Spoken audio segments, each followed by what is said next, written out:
Hi, welcome to the BariNation podcast, where we support the bariatric community with humor, humility, and honesty. I'm April. I'm Jason. I'm Natalie. And if you're watching this on YouTube, you already know things look very different, very professional, very chic. We are inviting two people to the podcast that we've never had on the show before, and we are recording this live. So we have all kinds of members from the BariNation membership community and from Kim's personal Facebook group that are here watching and participating live. So welcome, Kim. Welcome, Stephanie. Hi. Hi. And you can't hear the people that are here, but there are lots of them, and they are here and they're waving and they are excited. So today's conversation is all about fueling our bodies for movement. Movement is one of our pillars of bariatric success. And as we kind of grow in our bariatric journey, many of us are also growing into movement. And the question has come up quite a bit recently in our community about how do we know when we need to up our macros? How do we know when it's time to fuel more because we are moving more? So Jason, Nat, and I don't have the answers to that. We are patient experts, but we are not a registered dietitian or a chef.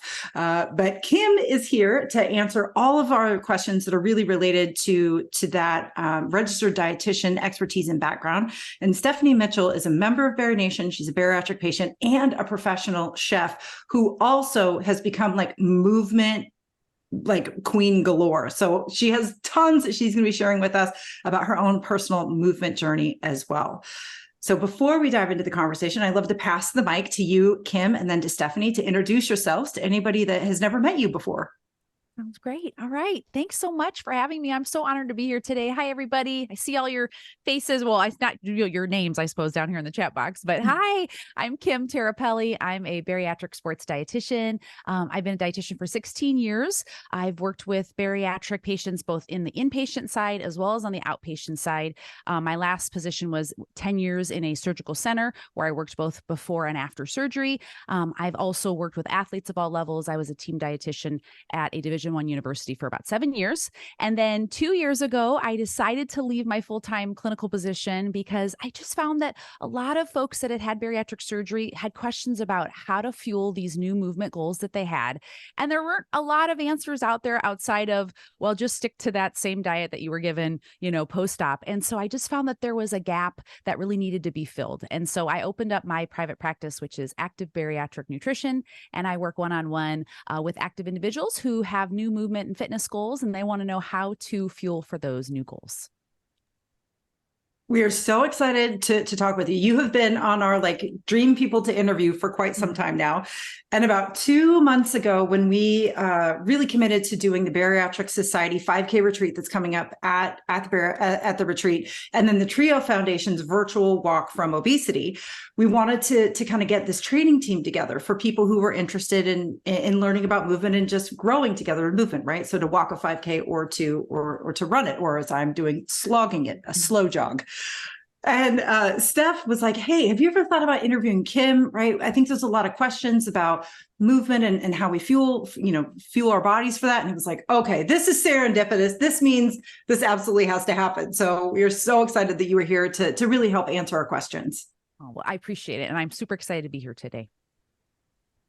Thank you. All right. Miss Stephanie, would you like to introduce yourself? Yeah. Hi. So I'm Stephanie Mitchell. I am, as April had mentioned, I am a professional chef, and I am post-op 3 years. I just had 3 years a week ago, VSG, and I hit my maintenance after 2.5 years. Took a long time.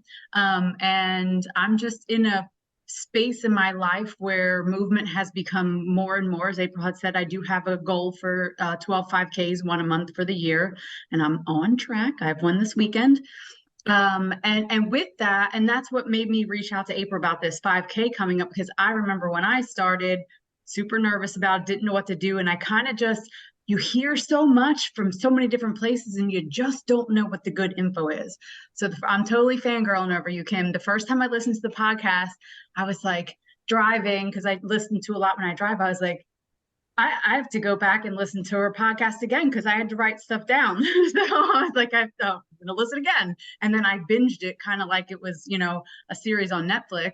I'm not all the way caught up yet, but I found so much information, and it's helpful information, and it's information geared towards bariatrics. So we're a little bit different, and I'm not trying to do a bodybuilding contest, so I'm like in a weird space where movement is huge for me. And this is like all the stars have aligned, and I'm like beyond excited to be here right now. A little giddy, sorry. Dude, that is what this is all about, right? It's about connecting with the people that we vibe with, for kind of a lack of a better term, but really having the space to explore movement and what that's going to look like in our lives. And then when we are ready to kind of take movement to the next level, where it does seem like we're training or we're really pushing our bodies to limits that maybe we haven't done before, making sure that we are fueling it in a way that is healthy for us and aligned to our bariatric goals. And so we're not really going from one extreme to another. So this is going to be a phenomenal conversation, and it's really going to resonate with a lot of members of our community who are either thinking about adding movement into their lives or are ready to step up their movement and kind of take it to the next level. So if you guys are ready, I say, let's dive in. Yeah, let's do it. Do it. All right. So I said we were going to kind of launch this conversation with a poll. So if you are joining us live on your screen, you should see now 4 questions that we would love for you to answer. So if you're joining us live, please go ahead and take a minute, read those questions and answer them. And as our live guests are doing that poll, let's talk about these questions ourselves. So the first one is, have you ever felt the need to up your macros when you increased your movement? Right? So Jason, Nat, or Steph, has this been something that you've thought about in your bariatric life? Oh yeah, I will 100% say, because I discovered earlier this year, I was working out a lot. I was actually in Mexico with my friend when she got skin removal surgery, and I had nothing to do in the hotel but exercise every day. And I was like, I would come back to the room and I'm like, like wanting to eat a lot. And I'm like, God, I shouldn't be like this hungry. And it took me a minute to realize, like, well, all you do is work out. So yeah, you should be. I was just in the gym a lot because I couldn't go anywhere else. And so that's when it triggered for me, like the thought that like I do have to put into play. If I had a more strenuous workout the day before, I'm probably going to be a little hungrier today. And it kind of ebbs and flows, but it didn't click right away. It took me a minute. Nat, Jason, what about you? Yeah, I would say for myself, I definitely find that the more active I am, the more I want to eat. I think it's natural for our bodies to want to like replenish itself. But as a bariatric patient, that can be really scary because we just don't really know. We don't know how to do it in a way that's conducive to our new anatomy, our new bodies. So yeah, I've definitely experienced it. Yeah, mine for me is kind of twofold, because I realize that if I don't fuel my body properly before I go to the gym, my workout's not as good, and I find the rebound on the end being the same thing. Like my body's starving for more than just a movement. Like once I've expended all that I had to give in the gym, if I haven't properly fueled ahead of time, then I'm just tired, worn out, and starving to death after. So it makes it's definitely been something that's impacted me on both sides of it. And for me, how I have treated this in the past is actually related to another question that we asked in the polls. When I was training or really moving before surgery, I would use movement as an excuse to give myself permission to eat something that maybe wasn't like aligned to maybe what I was doing, right? So in my head, it was like, oh, I did 90 minutes or 60 minutes on the elliptical today. That means I can have pizza or Cheetos or whatever the heck I was craving, right? So for me, when it comes to, that fueling, it wasn't necessarily about fueling for movement. It was about giving myself permission to eat something that I was telling myself wasn't aligned to my diet. I don't know if you guys have done that as well, but that was definitely me. Oh, 1,000%. And the only problem with it is I eventually found, and you guys know I'm horrible at math, but I eventually realized that there was no amount of elliptical gym time, anything that was going to outrun the calorie count that I was taking. And I just stopped, because I can't elliptical my way out of 12,000 calories a day. It's just not going to happen. And I talk about not skipping leg day. My legs, I would be, boy. But yeah, no, there was just no way. And, we say this all the time. You can't outrun a bad diet. You can't, there's no amount of gym time that can, that can do that if you're not doing it properly. There are times where bulking and things like that come into play where those calorie counts are a little higher, but what I was doing was not that. Oh yeah, I remember going to the gym early in the morning and then going straight to like the grocery store and buying like half a dozen donuts and eating those on the way home and I'm like, what? Looking back, I understand that was not conducive, but I definitely have done that where I'm like, oh, I'll do 2 hours on the elliptical and then I can just eat half a dozen donuts. No big deal. Mm-hmm. Right. Well, and a majority of the people joining us today said, right, they have felt the need to up their macros when they've increased their movement. And for that other question about, have you ever treated movement, have you ever thought, oh, I can move more, or I'm moving more, right? And now I get to eat this. Majority of people here have said the same thing. So we're definitely tracking as a community there. The other question that we wanted to know, and we kind of wanted to address it today, is have you ever treated movement as a punishment before? And a majority of the people joining us live today said it's a yes and no. Movement was not punishment, but I moved because I thought I had to, not necessarily because it's something I wanted to do, right? I thought that I was moving because I was required to do. So where do you guys fall in that question? I'll go ahead and go. I know for me, that I have used it as a punishment. Like, well, I went out last night and had a couple drinks, or I had that ice cream sundae, so I got to hit the gym hard today. That's what the hell is that? Like, I don't know where we get this logic from. I really don't know. But yeah, definitely I've thought to myself, because I've had something off plan or didn't stick to my plan or whatever, that I had to go hit the gym hard, or I had to go for a longer run or something like that. And it's just not how it works. No. Yeah. No. I think for myself, it was the yes and in that situation where, I mean, you hear it in media, you hear it from the doctors, you hear it from everyone, X amount of exercise a week, it's like a prescription. And so, yes, I thought that it was required of me, but then there were also times where it was kind of hand in hand with what we were just talking about, like exactly what you said, Stephanie. If I went to a birthday party the night before and I ate and I binged, I thought, oh, I'll just get up in the morning and I'll do all this stuff. But then I was back at, the grocery store or whatever, the bakery, picking up stuff on the way home. So it was like this perpetual like hamster wheel that I found myself in. Mm-hmm. Kim, are these questions and kind of the responses that we're seeing from the community on par with what you see with the clients that you work with? Yeah, definitely. And I think it's so unfortunate because it's just been kind of ingrained in everyone's head, regardless of surgery status, is, eat less, move more. You have to exercise. If you have a bad night out, you've got to go work it off. Or, I mean, even like the things that I see a lot of times on social media, like, oh, you can, like Thanksgiving, a turkey trot, which is like a fun thing. It's a fun 5K. And it's like, oh, come work this off so that you can have a bigger dinner. And I'm just like, how about we just celebrate that we're moving and that we're doing something together as a family, and it's just, I feel like it's just really unfortunate messaging that's out there, and that's not how it should be. It should be more about, hey, I want to move my body because this feels good. I'm trying new things. And then of course the nutrition aspect, which is now I want to, besides using, of course, food to fuel movement, but also it's an enjoyable part of life, and being able to kind of meld all that together is where, it's challenging, but it can be done. But yeah, I hear it a lot.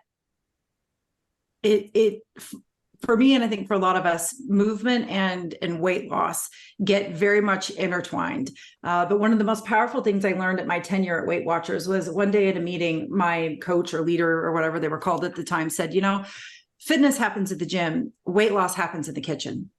Right. And what that helped me do is really separate the purpose of both of those things. Right. Movement was to help me stay strong, to be fit, to do things in my life. But if I really wanted to make an impact on my size and shape, it was going to be in the kitchen. As a bariatric patient, right, my thinking has very much shifted on that, but it has really helped me keep those two things in lanes that are healthy for me.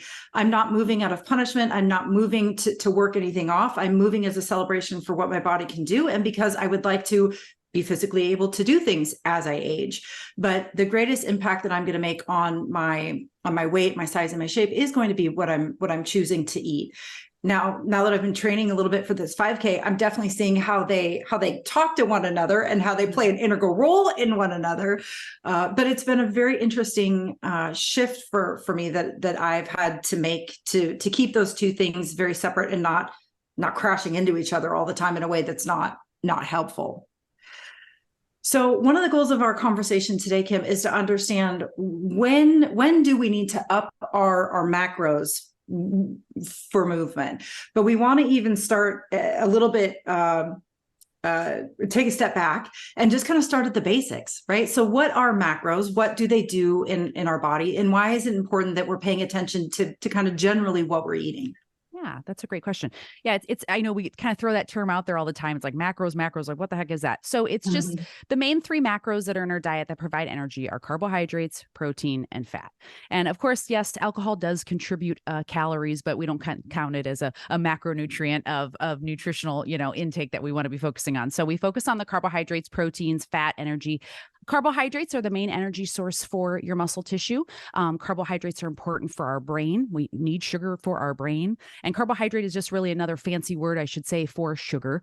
But it's important. Our body needs it. And as we increase our movement, we need carbohydrates because our body actually uses the stored form of carbohydrate that's in our muscles when we're exercising, when we're moving our body, right? So when we are, hey, I'm going to go for a walk, you're utilizing that stored energy, which is carbohydrate. And so if we're, not kind of refueling and putting that back in or increasing it as our exercise increases, you can maybe notice that you're feeling a little bit more fatigued sooner in your movement. And you're, if you go to the gym for an hour, maybe halfway through, you're like, gosh, I just feel like I'm bonking. That can be from not eating adequate carbohydrate because it's the energy source of your muscle cells. So we need carbohydrates for sure. Protein, of course, we think of protein as more of like growth. It is for muscle. So when we are trying to, increase muscle, oftentimes in that rapid weight loss phase that happens in that first, year and a half, or maybe longer after your surgery, we can lose some muscle mass, and that impacts your overall metabolism. And so it's important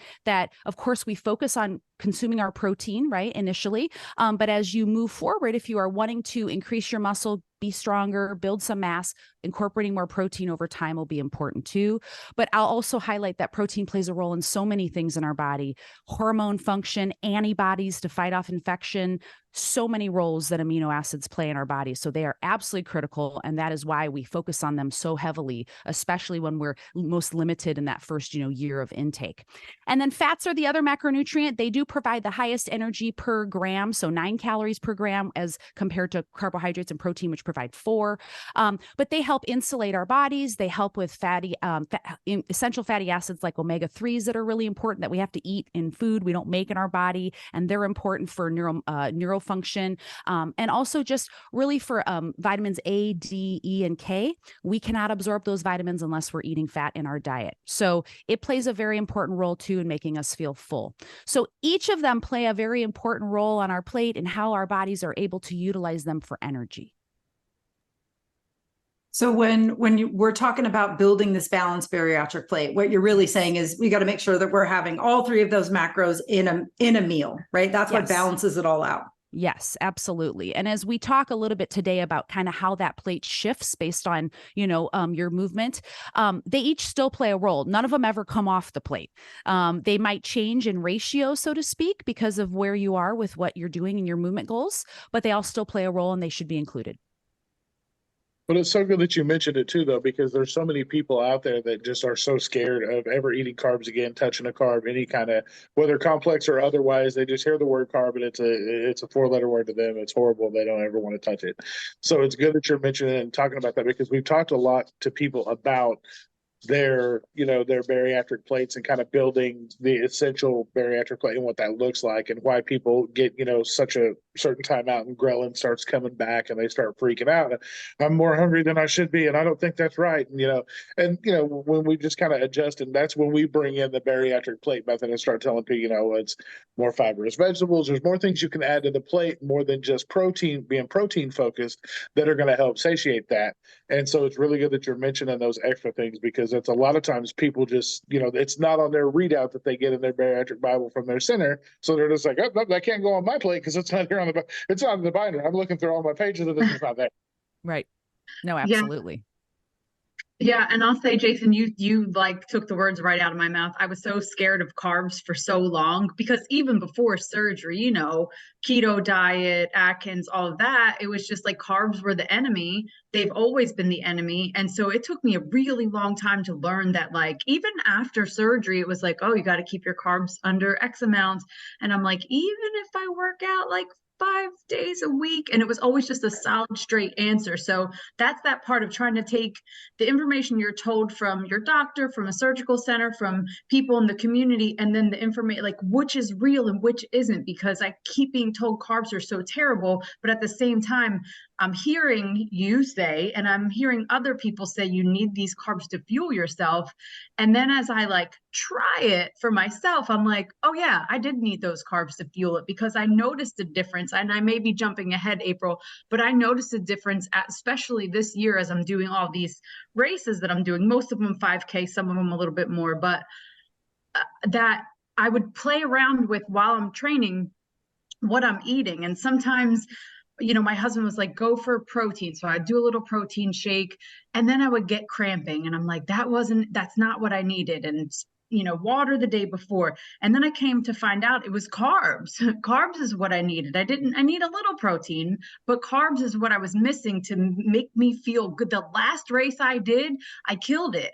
And that's because I ate carbs before, but I have to balance out how far I eat it, because once I start running, if it's too soon, I kind of feel it bouncing around in my stomach while I'm going. So now it's playing the game of how far out do I eat them? But yes, carbs are the answer. And I never in the last 10 years thought I'd ever say carbs are the answer to this, but they are.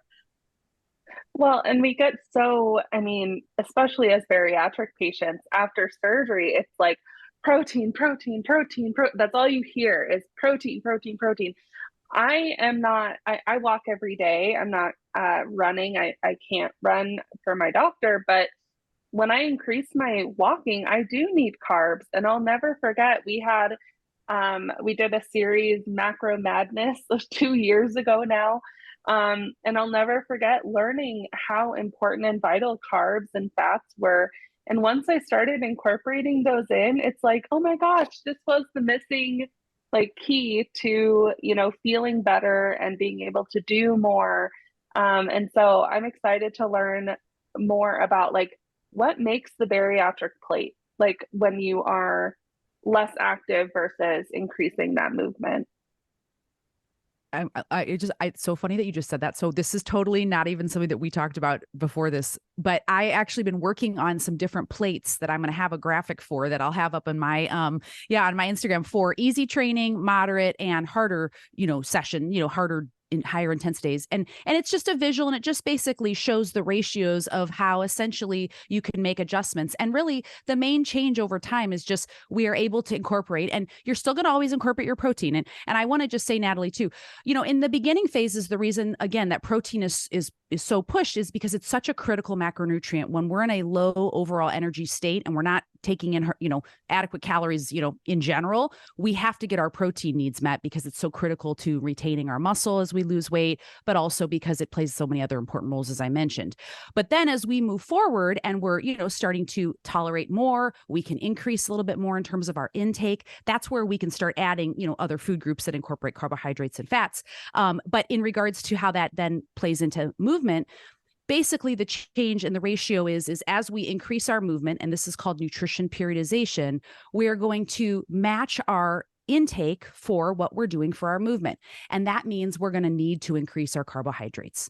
And as Jason was saying, those whole grains are great. Your fruits are a rich carbohydrate source. Those are great for incorporating in your meals, and those will increase in terms of the serving size as we increase our movement. That was going to be my next question. I mean, I know not all carbs are created equal, right? And all carbs have a place. But if I'm looking to increase my carbohydrate intake because I've increased my movement and I'm noticing that my body is asking for more, probably going for my favorite Cheetos is not going to help me with what I actually need it to do.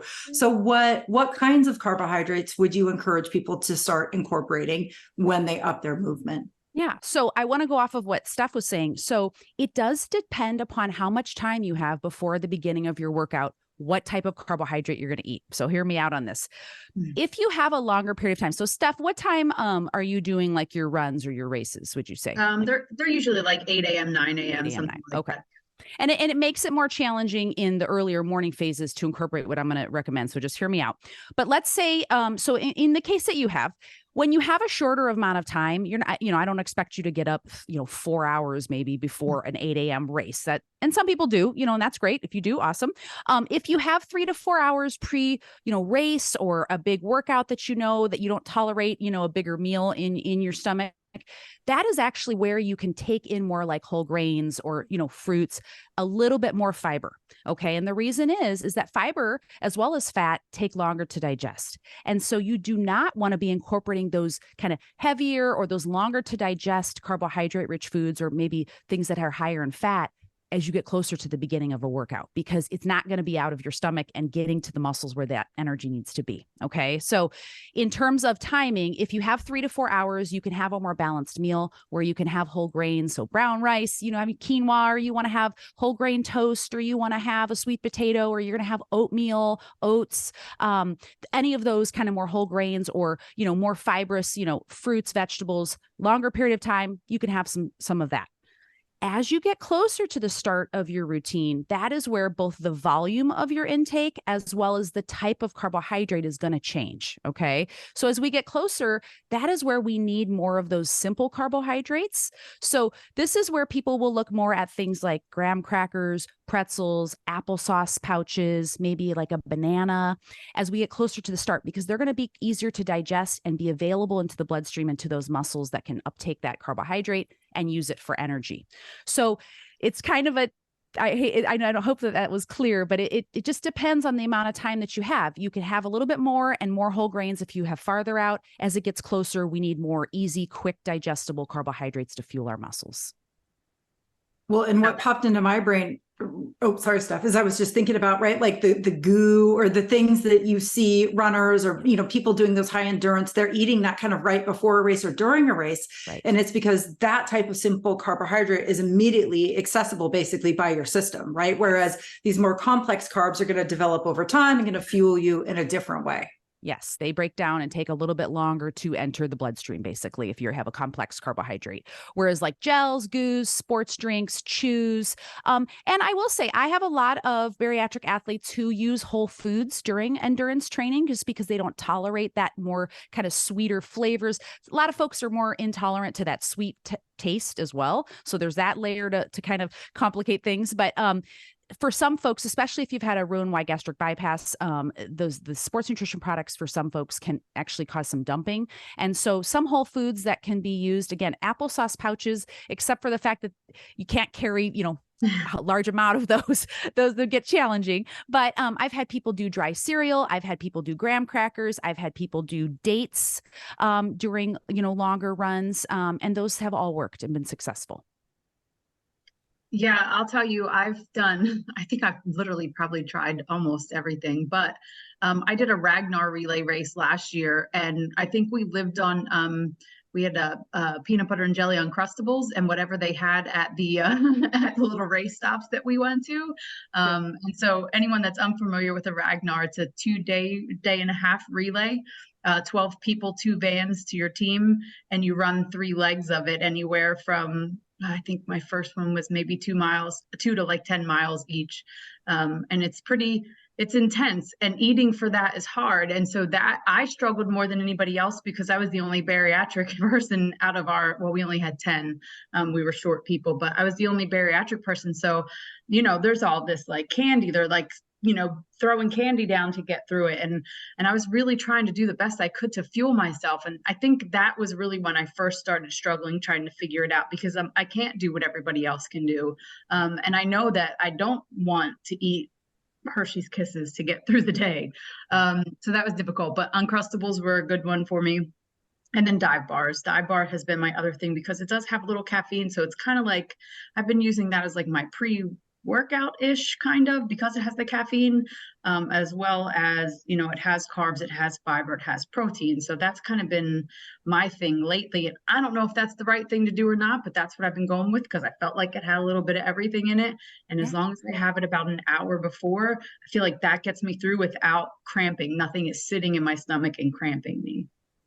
And I think what you just said is key, which is finding what works best for you, and that's what's so key about all of this. I mean, and again, regardless of whether you've had bariatric surgery or not, every individual person that has movement goals and is doing different events is going to tolerate different things, is going to need different things, men versus women, your age, your fitness level, all these things are variables, and finding what works best for you is so important. And I always, when I have my one-on-one clients, is we practice these things in their training. We don't ever try anything new on race day, which is why I always tell folks to bring the things that you've been practicing with to the race with you, because when you get to the race, you never know if you get halfway through the race and the stations are out of the liquids or whatever. Always have your own fuel with you.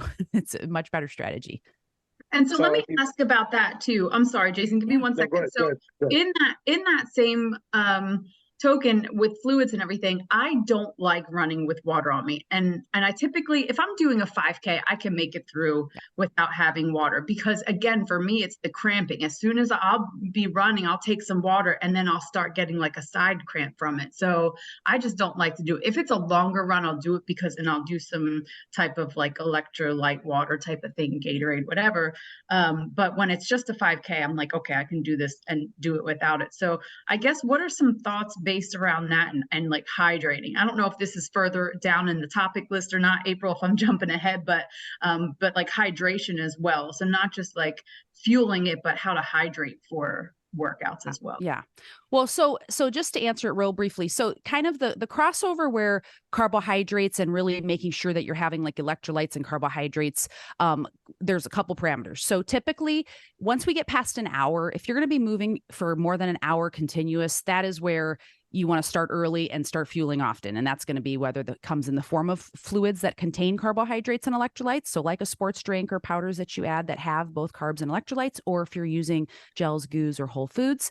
If it's a 5K or less and you're going to be out there for less than an hour, as long as you're eating, balanced meals, you've had a good pre-race, meal that has some carbohydrate, you've been hydrating in the day before, that generally for a 5K is going to be okay. And you can rely on water, or if you just want to make it through and you've come into the race well hydrated, that should be a fine strategy. And if it works for you, super.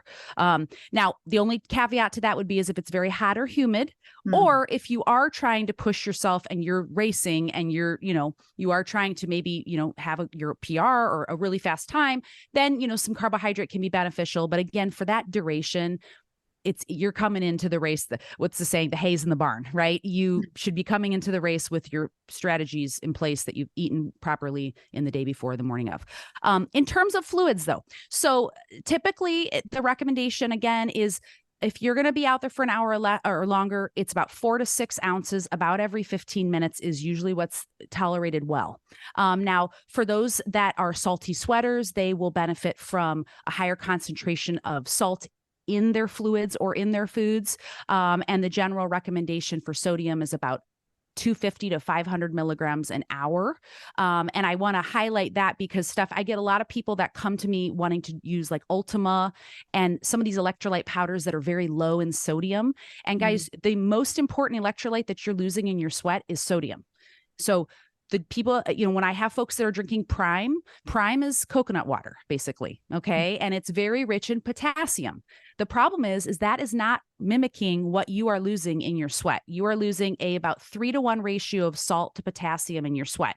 And for some of you, you may notice that you're what we call a salty sweater. And that's where you might notice like a white brim on your shirt. Yeah. Or your hat. I'm like that too. Like I would have like white when I was training crust. And I was like, oh my gosh, this is so gross. And I always would feel better when I had Gatorade or some kind of sports drink that had electrolytes, when I would incorporate more salt, like products, like salt sticks, things like that. I had to have more salt or else I was cramping. I felt terrible. I'd have diarrhea. I mean, all the things, TMI, but that's real. And so in terms of fluids, you ultimately just have to find the pacing that's best for you, where it doesn't feel like it's too much. And that 4 to 6 ounces is a sports nutrition guideline, meaning it's applicable to everybody. You really have to find the pace that you feel okay at. So yeah. I wish I could say like, this is the exact amount of ounces, but you kind of have to play with that. Well, that's with everything. It's never the same. It's never going to be an exact. And I'll tell you, so my husband runs as well. And this is a kind of another question, but he uses like a salt tablet type of thing. And I've never tried them because it weirds me out, but maybe I should. And is there a difference in, I run an 11-ish minute mile. He runs like a 7-minute mile. Is there a difference in the way that you should fuel for that, if you're like faster versus like a slogger or a, you know what I mean? Like, so does that make a difference? I mean, intensity level does play a role in carbohydrate need, but essentially you're both crossing the same distance. But being out there longer can kind of somewhat increase your need because you're going to be out there for a little bit longer period. So you need to cover yourself with adequate carbohydrates. So what I would say is everybody, the general recommendation, regardless of your speed, is 30 to 60 grams of carbohydrate per hour of exercise when you're out there for an hour or longer. Okay. Like I said, if you're under an hour, it's kind of coming into the workout well hydrated, well fueled. So but it's more time. You would say it's more time versus exertion, I guess. Yes. Like what you're. As long as you're, again, it's going to be highly dependent upon making sure that you're eating properly outside of those race times, right? Or we incorporating carbohydrates at all your meals and coming into the race hydrated and having sodium and things like that. Okay. Wow, this is amazing. I feel like all of our brains are just being like blown in real time, right? We did have a question come in from someone watching us live. They said they're 6 months post-op. They are super active. They ran 5.5 miles in the morning, weight training in the evening. They're doing this 3 times a week and walking on their non-run weight days. So they had kind of a multiple choice question or multiple part question, which basically is like, since we can't eat that much, especially at 6 months post-op, how do we get all of these carbs in? And I know we touched on this a little bit earlier with like the timing, but they asked, do we do other smaller meals more frequently? What are the best carbs? So I just wanted to kind of go back to that too, to make sure that we hone in on like, we have such little capacity now. So like, how do we get all of that in? Yeah, that's such a great question. That's the struggle, right? And that's where, the difference lies with, a bariatric athlete or someone that's, pushing themselves and have increased movement versus someone that hasn't had surgery and can eat what they want and can just make adjustments on the fly.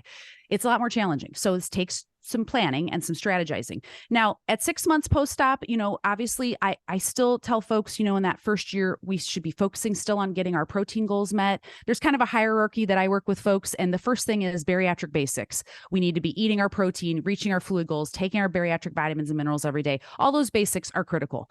Now, as you increase your movement, then we start layering on more sports nutrition recommendations, which will be incorporating more carbohydrates, timing, ergogenic aids, meaning like supplements are the very tip top. Now, to answer your question in regards to how do I fit all this in, generally speaking, yes, you will have to strategize by adding in some additional snacks because again, we only have a certain capacity at each meal, right? And we got to get our protein in and now we're trying to put in carbs. And at 6 months post-op, you're still significantly limited versus where you'll be down the road. So again, strategizing with getting your protein in, incorporating carbohydrate, which you can tolerate, what you best can tolerate right now. Whole grains are going to be best choice, of course, but fruits and vegetables too. And then adding in some snacks. So strategizing with the timing of maybe a pre-workout meal that has some carbohydrate. A lot of folks that I work with will have things like, a Greek yogurt, because you're getting protein and carbs. So I try in every snack to get some carbs and protein. So not just one. I try to get in something of both, so that every time we sit down, we're getting in a blast of some protein, some carbohydrate, and that way it's distributed throughout the day.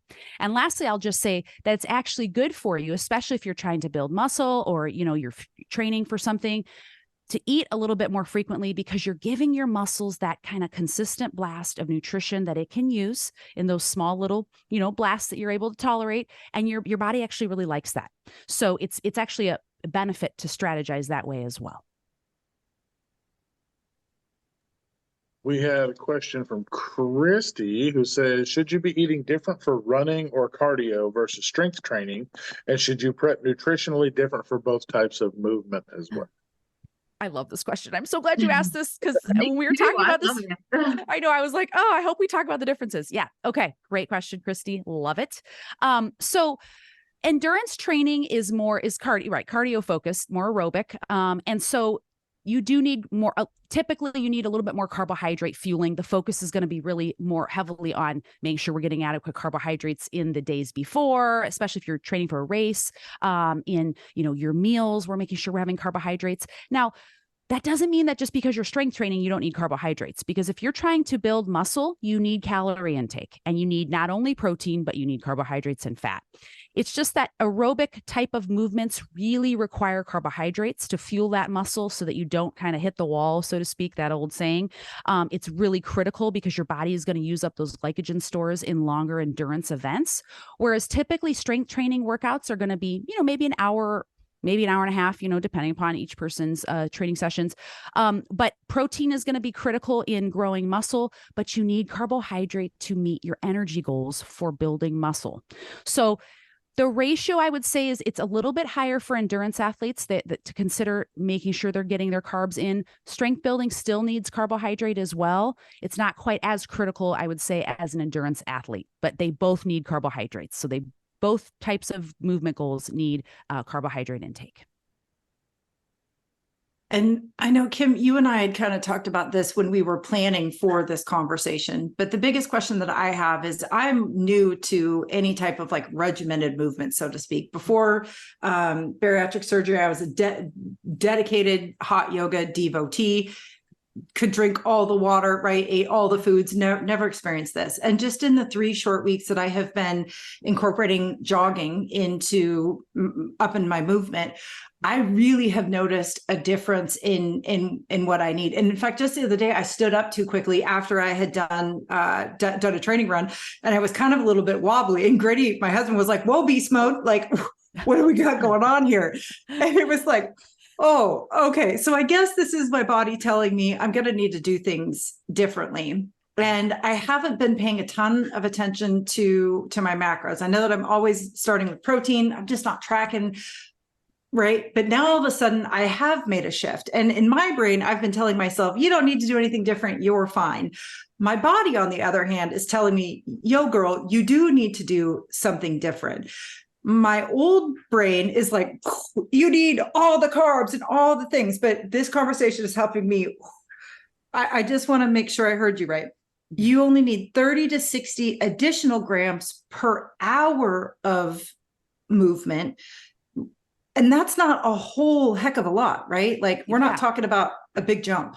So let me clarify. So 30 to 60 grams is for someone that is moving continuous, like for an hour or more, and you're going to train, you're out there doing a, 5K, 10K, however long it's going to take you.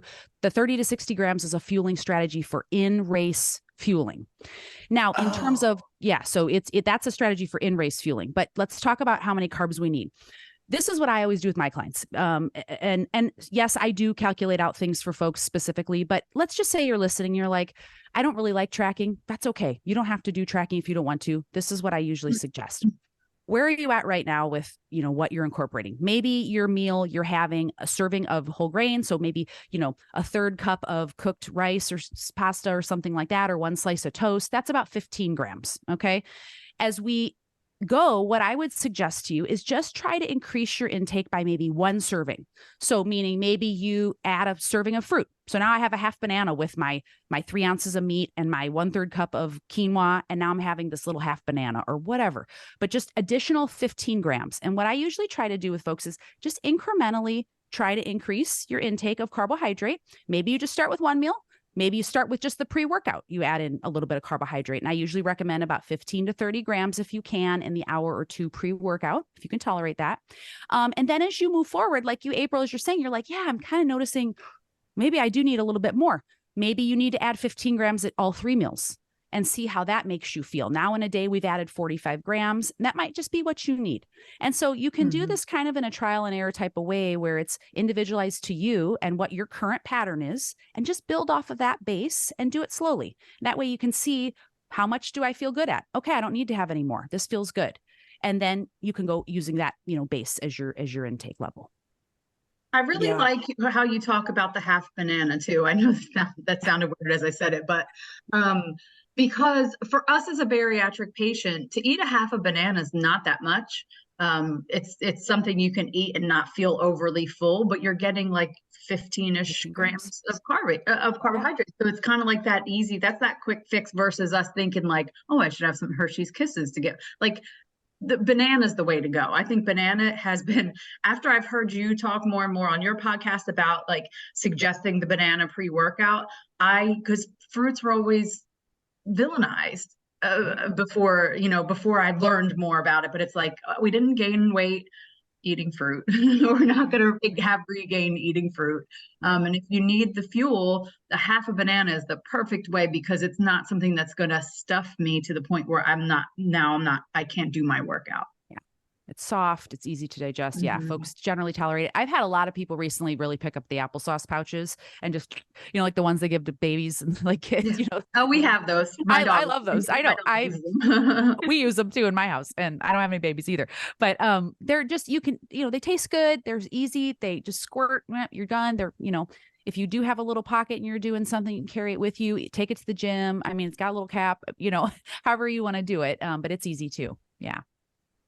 And I'm glad you brought up pre-workout, because Anna also brought up, can you break down pre-workout, post-workout? Like you go down the grocery store aisle and there's just creatine and pre-workout, and what's the deal with those? She wants to know. So it sounds like she wants to know more about like supplements, like a pre-workout supplement. Okay. So when I know a lot of times, and let me just kind of clarify for those, so when I think of pre-workout, I'm thinking of what I'm going to eat pre-workout to fuel my movement. And then there's the pre-workout supplements, right, that are sold for, kind of boosting your energy in that. So just so that we're clear on, I'm going to answer your question, Natalie, about the pre-workout supplements. So first off, as a dietitian, I'm not a huge fan of pre-workouts and pre-workout like supplements. And let me tell you why. I would rather you have a fueling strategy that is going to provide you with nutrition that your body can use both before, during, and after the workout. Most of the pre-workout supplements that are out there have, a pretty good shot of caffeine usually. And I'm not against caffeine. Caffeine can be an ergogenic aid.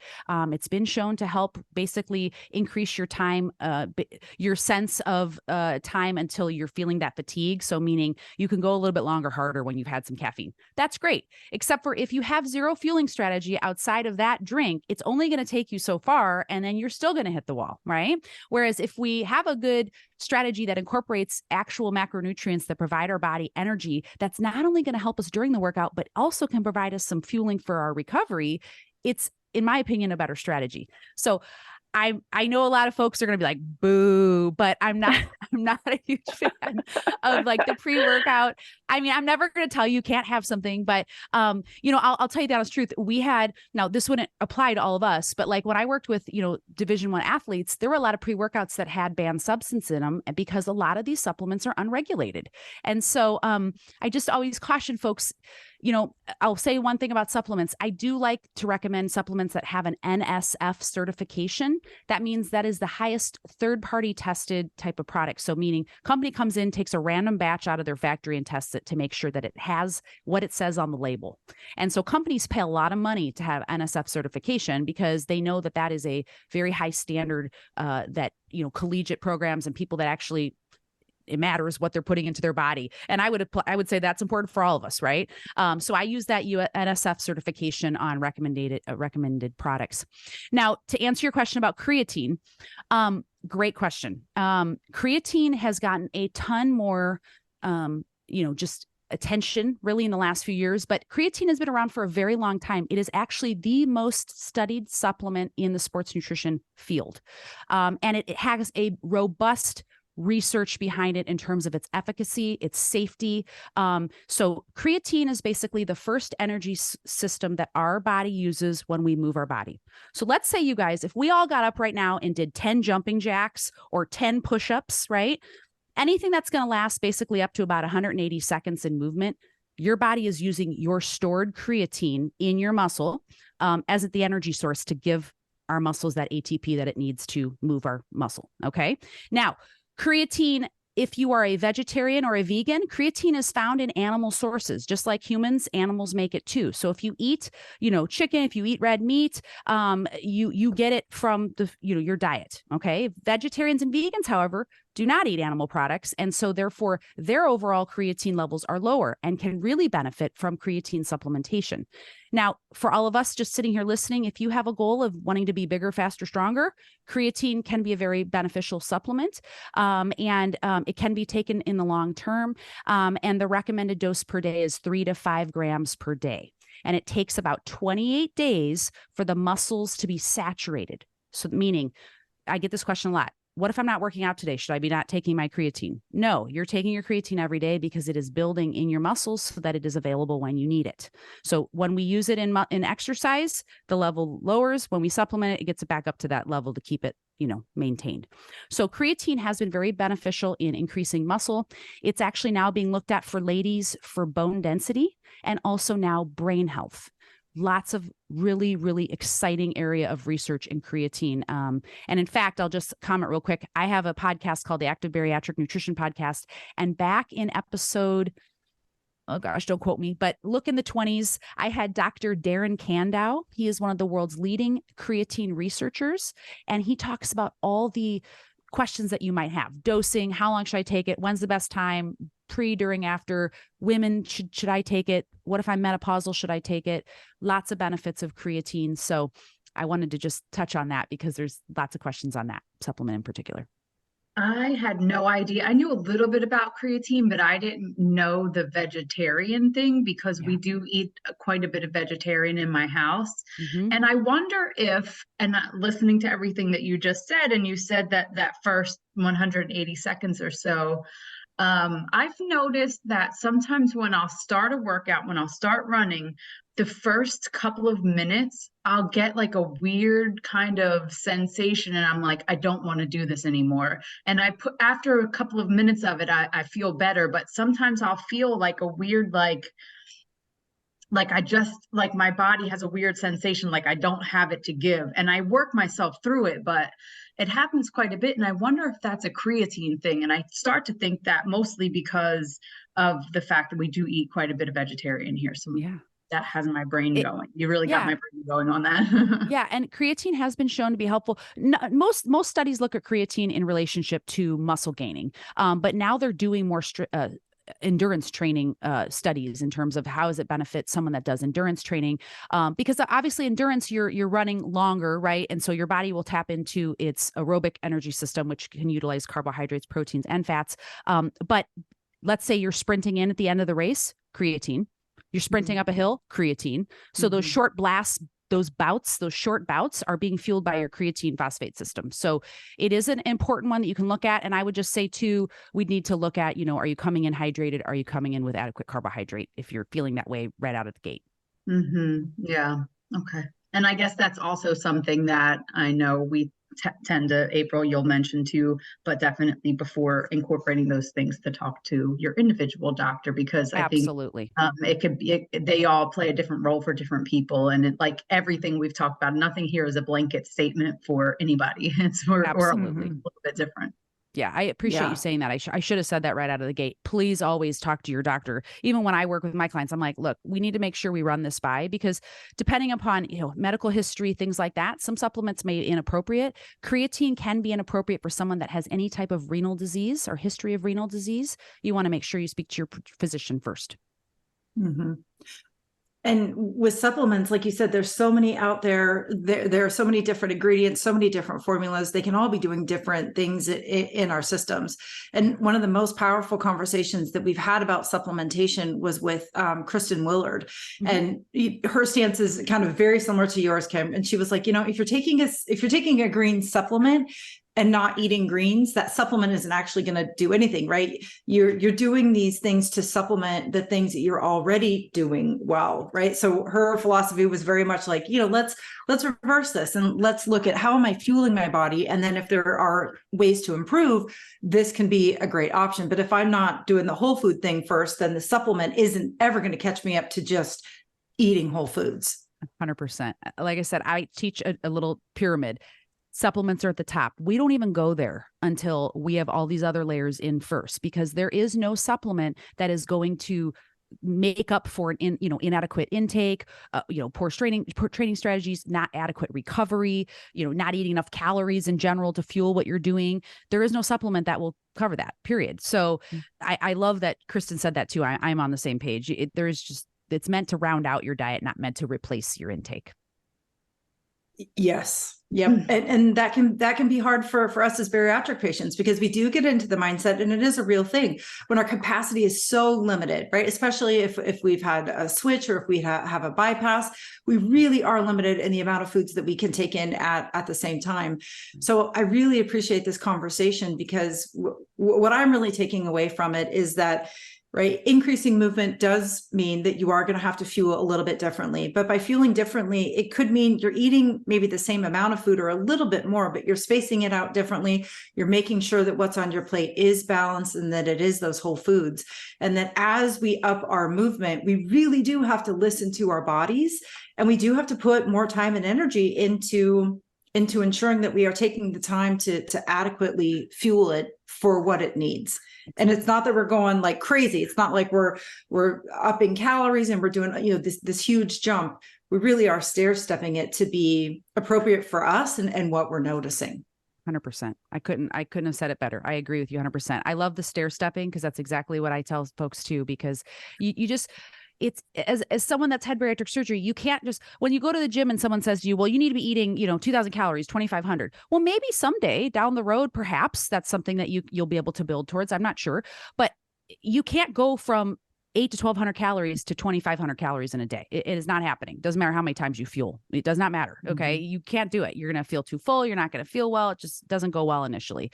And so by stair stepping and taking that incremental approach and listening to your body, that's kind of what I have found to work best well, with my individual clients, in matching what their body needs for what they're doing for their movement. Well, and it's like, as you said that, it's good that you did say that, because like as a male looking at some of the, like, if you want to, like, The Rock eats 10,000 calories, like so many meals a day or whatever, and then you look at that and you're like, there's absolutely no way, like there's not even on our best, like it would take me 2 weeks to eat that, right, as much as they eat, to be able to build like that. But that's not to say that we can't still build like that. We can have a very successful build if you really wanted to sculpt your body in that way. It can be done post-op. It just has to be done a different way. And it has to be done with the guidance of someone like yourself, who does help people in such a way to be able to craft a diet and a workout plan to be able to get there. It's just not something, like you said, you're not going to go from, your little sheet that says 1,200 calories and 50 grams of carbs and all that, and then going, oh, that's it. I'm going to eat 7 chicken breasts and 3 bags of rice today. Let's go.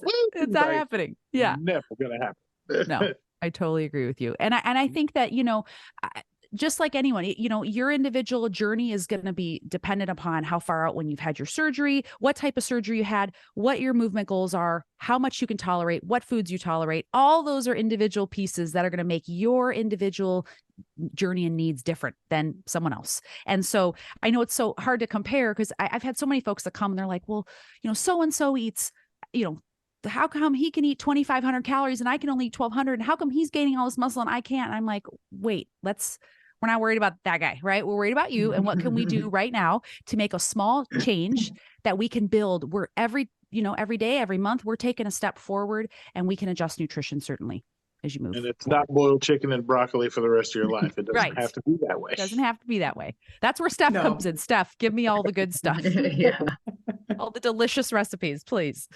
I can't tell you the last time I boiled chicken. So actually, that's a lie. For shredded chicken, I'll do it. But for the most part, I'm not just eating boiled chicken. Yeah. No. Well, and really I think this is a really excellent way for us to kind of wrap up this conversation, because as much as we just want to know from you, Kim, like exactly what do we need to do and when, it really is an individual decision. And we really do need to play with things, experiment, which we say all the time. We have to be a scientist and our own experiment. And this is a phenomenal question that came in from somebody who's joining us live. She says, really, what are the signs that our body is giving us that we need to fuel more, right? Like, so how do we know as athletes, as bariatric athletes or people upping our movement, what are the signs that we should be looking out for that our body is saying, okay, time to up your macros? Okay, great. In fact, I did a whole episode on underfueling and that kind of to go through these signs and symptoms. And so let me highlight a few. So just some things that you may not, if you're not sleeping well at night and you're just like waking up, you have body aches, you're just like, I'm not sleeping well, that can be a sign of underfueling or not, eating enough to fuel what you're doing for your movement during the day. Number two, you're not even 15 minutes into your workout and you're like, I feel like I need to stop right now. Like I'm totally hitting the wall. What the heck is the problem? We have a problem there, right? So now we need to be increasing carbs, or are we coming in dehydrated, whatever.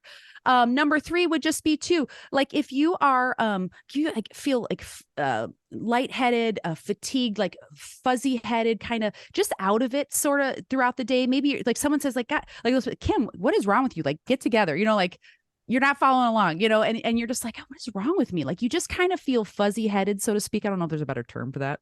But just feel like you're just kind of out of it a little bit.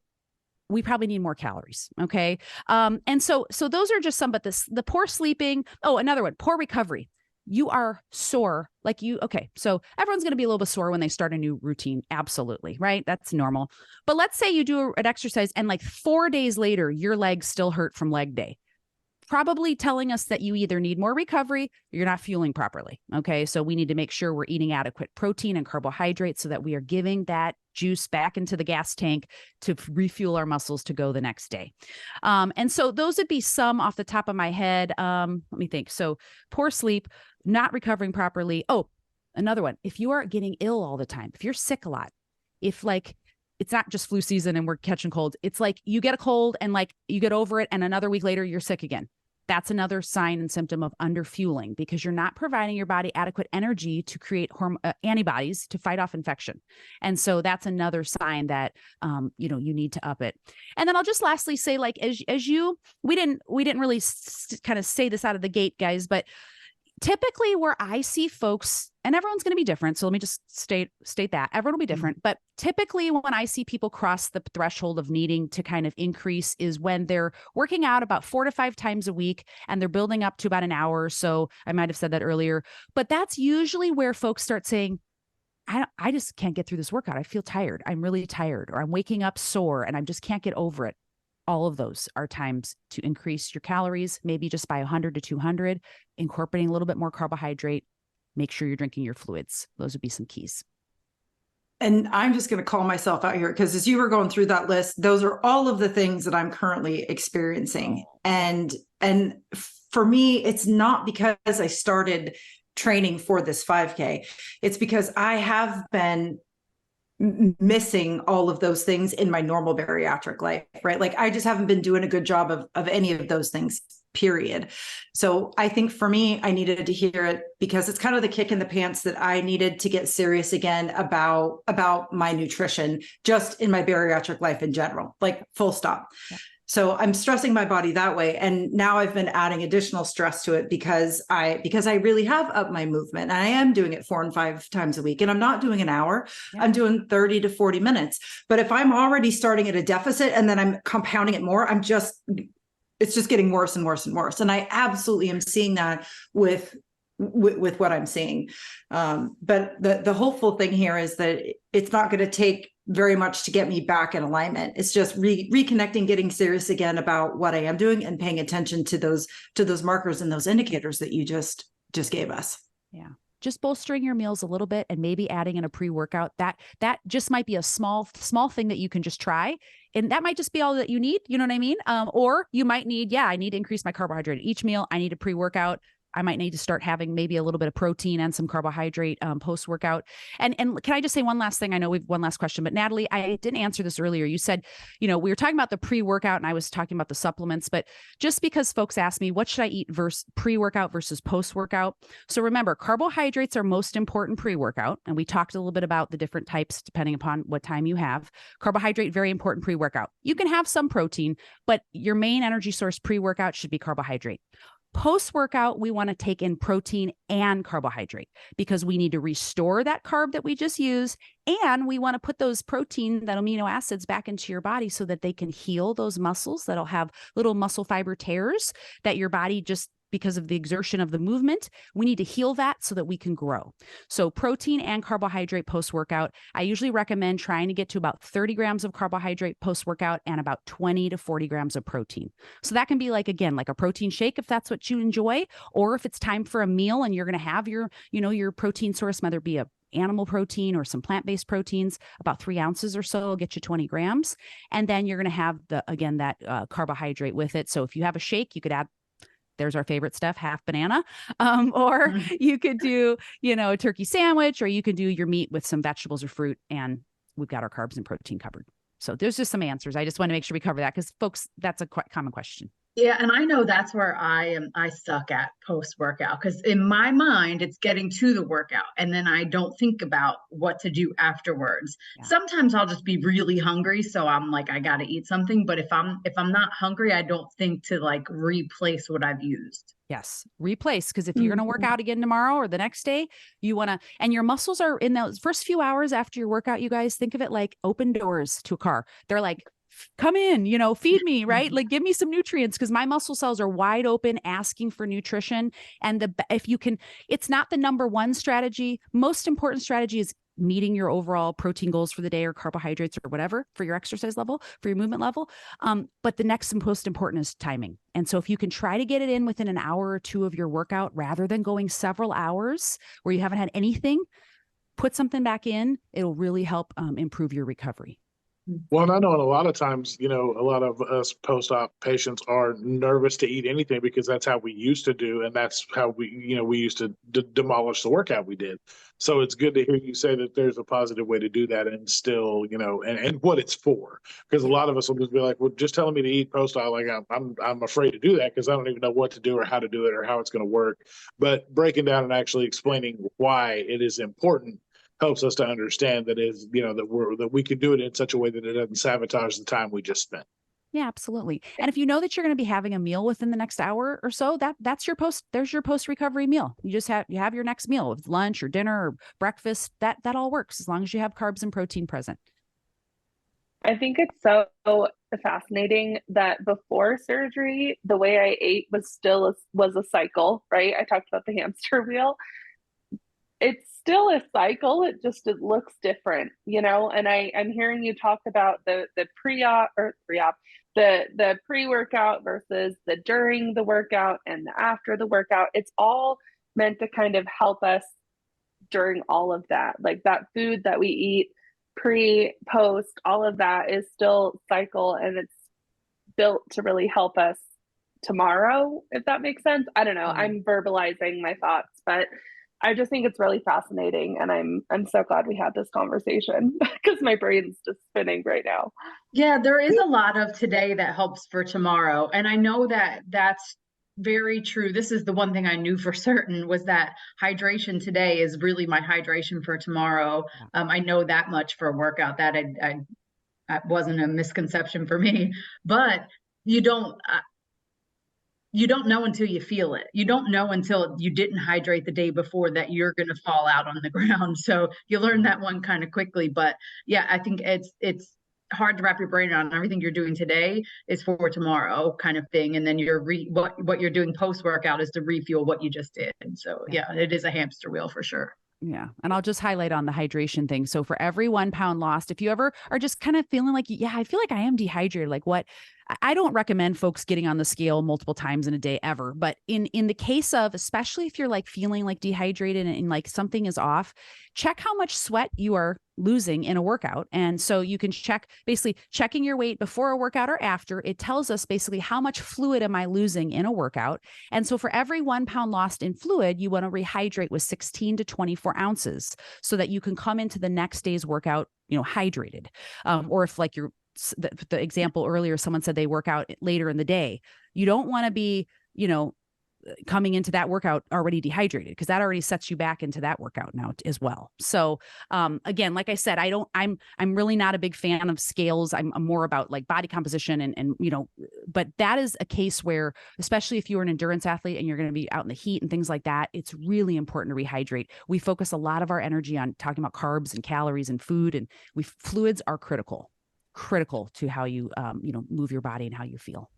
Yeah. Well, and I think it's super important to, for everybody who's listening or joining us live or will listen to this later, that it, just like in your post-op journey, you're not like, we don't know these things. So thinking about it and beating down on yourself and be like, oh, I should have known this, or I should have known, but like, we don't know what we don't know. And not like, I know myself, I did not touch on any of this before I had surgery and got to a healthier, mindset.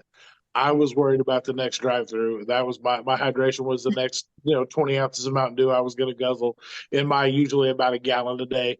It's just like the thought process is so different. So please do not think that you should have this down, or that listen to this multiple times makes you like you weren't ready. Like none of us, like everyone here today, with the exception of Kim, was mind blown by the things that Kim was saying, because we just don't know what we don't know. And it's okay. Like that's just something that we learn as we go on. It's another tool we can add to the box that's going to help us be successful. So just approach this with the best mindset possible, and just realize that these are all just tools to learn, and it's okay to not know. And what I will say, and piggyback off of that, is what you're hearing here today is coming from a professional like Kim, and not just somebody that's on TikTok or Instagram saying that you shouldn't eat bananas. Like this is the legit info. So when you're trying to sort through like what's right and what's not, this is the legit info. This is someone who has studied it and is telling you and has worked with athletes. Like this is the legit info. I appreciate both of what you both just said. Like I was starting to spiral a little bit in this conversation. I was like, cool, I'm doing nothing right. And I'm like asking so much of my body now all of a sudden. But what a powerful place to start learning. And at no point in this conversation did I hear it can't be done for me. My old brain would have gone like, oh, this is so overwhelming and you're never going to figure that out. But I'm not going there. Where really I'm going now is movement is something that I am feeling called to do more of in my life. I'm excited about the different types of movement that now I'm able to do.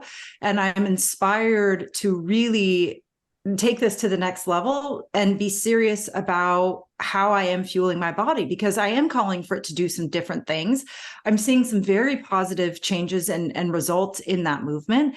And I'm excited to fuel it in a different way that I've never really done before.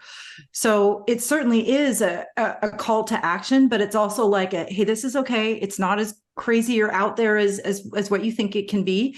And as a bariatric patient, this is possible to do with whole foods and in a way that is, safe and enjoyable.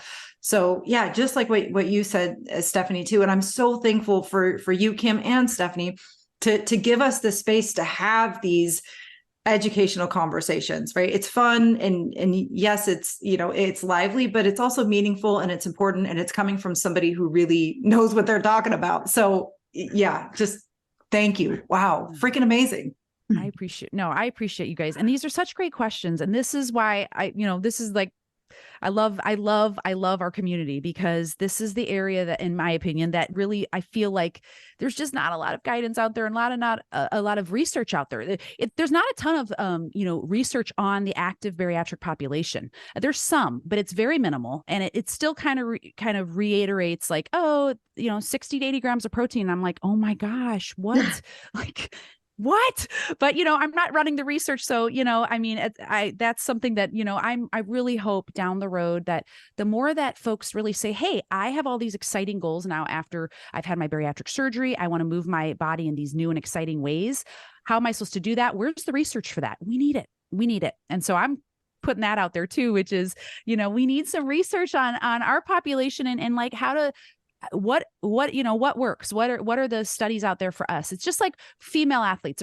They've always done, more research for sports nutrition has always been based on men. And now they're starting to look more at women and our menstruation cycles and how that impacts utilization of our energy needs and things. And so anyways, I'm on a tangent, but I really want there to be more info, because gosh, this is such a great, exciting way to, you're utilizing your tool, you're moving your body in all these new ways. Like, how do I now change my nutrition to match these exciting new goals? And I just love being a part of it. So I appreciate you guys having me. Thank you so much. This has been a blast. We would love to invite you back, Kim, to continue these conversations. And for all of you that are joining us live today, thank you so much for taking the time out of your day to join us live and be behind the scenes and offer these amazing, amazing questions. These live podcasts are going to be something that we will continue to do within the BariNation membership community. So if you are listening to this on the general podcast feed, or you're watching it on YouTube, we invite you to join us in the support community so that you can be a part of these conversations in real time. I think I'd just like to wrap it up by Stephanie, and then we'll go to you, Kim. Out of all that we talked about today, which was a lot, is there one thing that you want our listeners or our watchers or our members to know about movement and fueling our bodies for movement? And Steph, we'll start with you. Yeah, so I think, and Kim had mentioned it earlier, and I think I had too, but just trying things, just taking little bits and taking the little steps to try the half a banana, because it took me, like I said, what is this? We're into October. It took me 10 months of doing, really training for these 5Ks every month to really kind of get myself to a point where I know, because we can't have fluids and food within 30 minutes, right?